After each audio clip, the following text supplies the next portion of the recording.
the Chester County History Center Library presents History and Haunts, a special series that takes a look at some of Chester County's spookiest topics and traditions.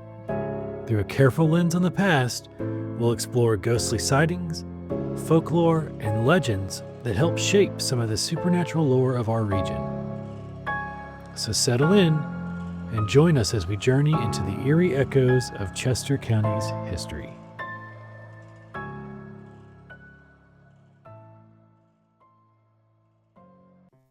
They called him Mad Anthony Wayne, a Revolutionary War general, a son of Chester County, and by many accounts, he also seems to have been the hardest working ghost in Pennsylvania. Born in 1745 near Paoli, Wayne grew up at Waynesboro, the Georgian manor his grandfather built in the 1720s. Fierce in battle and commanding in spirit, Wayne became one of George Washington's most trusted officers. His bold tactics at Brandywine, Paoli, and Stony Point earned both admiration and unease. To his men, he was Mad Anthony, fearless, tireless, and perhaps just a little touched by destiny. But Wayne's strangest campaign began not in life, but in death. In December of 1796, he died of gout at Fort Presque Isle, now in Erie, Pennsylvania. His body was buried beneath the fort's flagstaff and dressed in uniform as he had requested.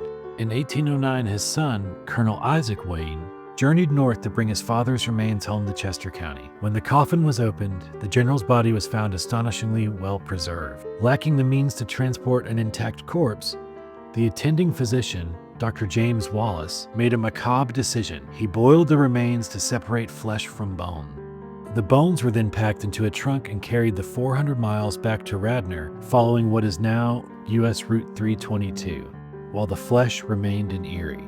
Legend says that some of the bones fell from the wagon along the rough mountain roads. And so every New Year's Day, on Wayne's birthday, his restless spirit is said to rise and travel that same route, searching endlessly for what was lost. Wayne's name endures across the Commonwealth, in towns like Waynesboro, Waynesburg, and Wayne, and even a Wayne County. His ghost, too, seems unwilling to stay still. He has been seen at Brandywine, at Valley Forge, at St. David's Church in Radnor, and on stormy nights along Route 322, astride his trusty horse Nab, riding hard towards the horizon.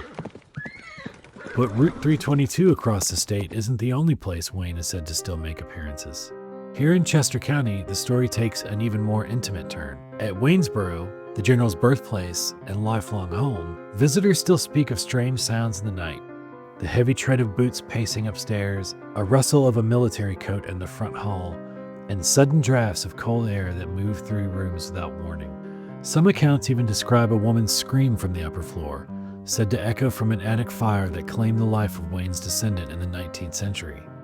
The manor, preserved today as a National Historic Landmark, stands in uncanny silence after dark, a place where history and hauntings seem to keep uneasy company. Perhaps these stories about Wayne endure because they tell us something deeper about the American imagination, about persistence, honor, and the uneasy bond between courage and obsession. Wayne's ghost reminds us of the soldiers who gave everything to a cause larger than themselves, and of how history's echoes still shape the places we live. Believing the ghost story of Mad Anthony Wayne isn't about chasing superstition, it's about recognizing that memory itself can haunt a landscape. And here in Chester County, where the past and present constantly intertwine, that haunting feels almost natural, and Wayne's legend rides on. Thanks for joining us. We hope you enjoyed this tale from Chester County's eerie history. Don't forget to like and subscribe, and please check out the other videos in this series if you're hungry for more.